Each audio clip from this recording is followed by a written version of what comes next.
Though we roam the seas, far from all we love, we will drink to the good times and this land we fight to defend. For the month of April, we are focusing on the War of 1812. Thus far in the series, we have spent time learning about the founder of our Navy, one of the first and most famous ships in our Navy, a little bit about navigation, and the introduction of women into the Navy, among other things. Chronologically, we are slowly moving forward, but because we have also skipped some significant events, we will periodically be jumping back in time. So, today we go back a few years before the War of 1812, to the transition period after the Revolutionary War. This period saw the development of the standing U.S. Navy, including the commissioning of Constitution and her sister ships. It also included the United States Navy's first sustained action abroad, the First Barbary War. This conflict led to daring feats by Navy sailors and also one of the first and earliest heroes of the U.S. Marine Corps. Our object today is a model of a gunboat designed by Commodore Edward Preble, one of the great figures of early American naval history. Although this design never saw service, it demonstrates the innovation and naval development that was occurring at this time. Preble gained his early naval experience fighting with the Massachusetts State Navy in the Revolutionary War, and at one point was held prisoner on a British prison ship. After the war's end, he spent more than a decade in the merchant fleet, then returned to service in the First Barbary War, and finished his career designing gunboats for the Navy. What is truly fascinating about the early naval leaders like Preble is that they were literally creating all facets of the Navy from the ground up, fighting the British and French naval forces and the Barbary pirates, while at the same time developing new ship designs, creating personnel policy, and advocating for the Navy in Congress.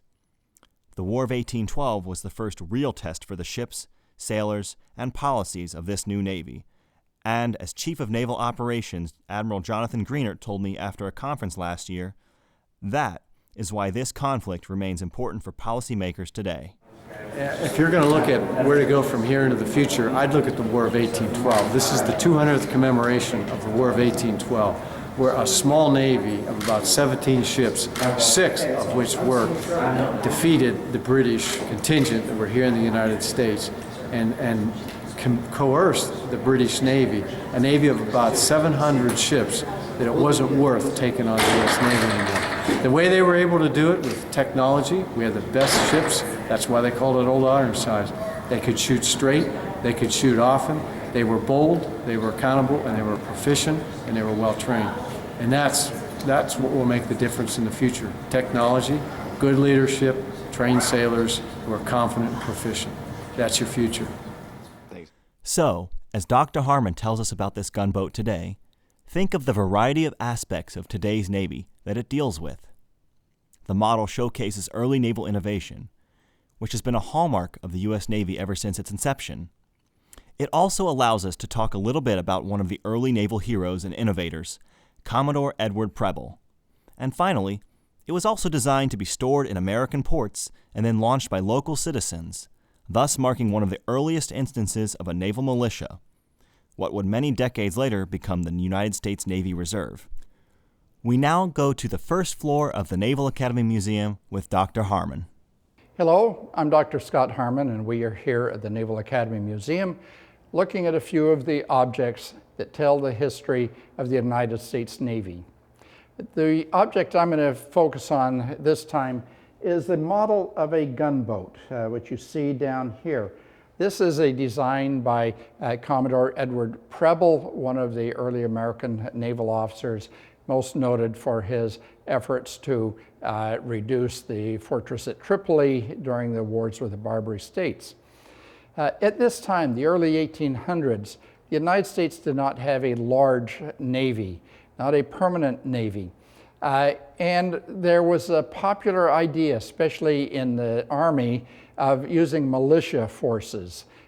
People who, when were needed, would come off the farm, go into the Army, do their fighting, and go back to their civilian life. That same idea manifested itself in gunboats, and about 200 gunboats were built in the early 1800s. One of the designs for a gunboat was this by Preble. And this is a very interesting one because it has what is actually a turret, which we think of as a modern device. The first ones in American history were on the Civil War ironclad, the Uss Monitor. This turret is interesting. It could be moved around. There are two guns on it. They point in opposite directions. And you would load one gun, pointed at the target, and while the other gun was pointed away from the target, you would have an opportunity to load it, get it ready to fire. And then when the gun pointing at the target fired, it would rotate that turret around to bring the other gun in battery so that it pointed at the target. Then the gun that was just fired could be loaded, and when the second gun fired, it would bring the first one back into battery.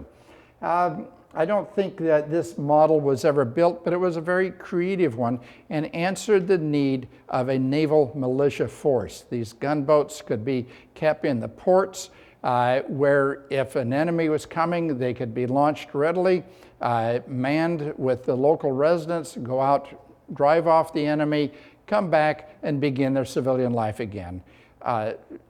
In fact, they were never really practical. You bring a wooden boat up on the shore for any length of time, the timbers start drying out, and these were probably more problem than they were worth. But it was an idea of the citizen sailor, like the citizen soldier at the beginning of the 19th century. We hope that you will have an opportunity to visit the Naval Academy Museum and see some of our collection. Thank you for joining us.